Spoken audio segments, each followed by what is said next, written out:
One baby rocket. Kostas creating sustainability. Freezing cold day. A steak which was frozen.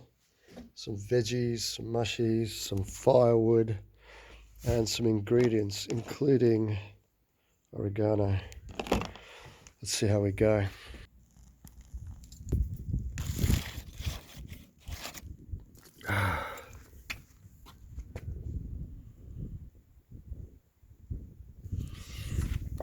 Stop any backdrafts. Put this on.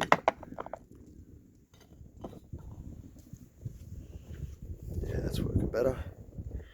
Hopefully that's enough energy to start those little pieces of wood. I've got these gyp rocking metal frames in place just to keep a bit of a small gap in around here. That way the flames have to rub up against the side of the saucepan, and you're not wasting heat energy. Veggies are chopped.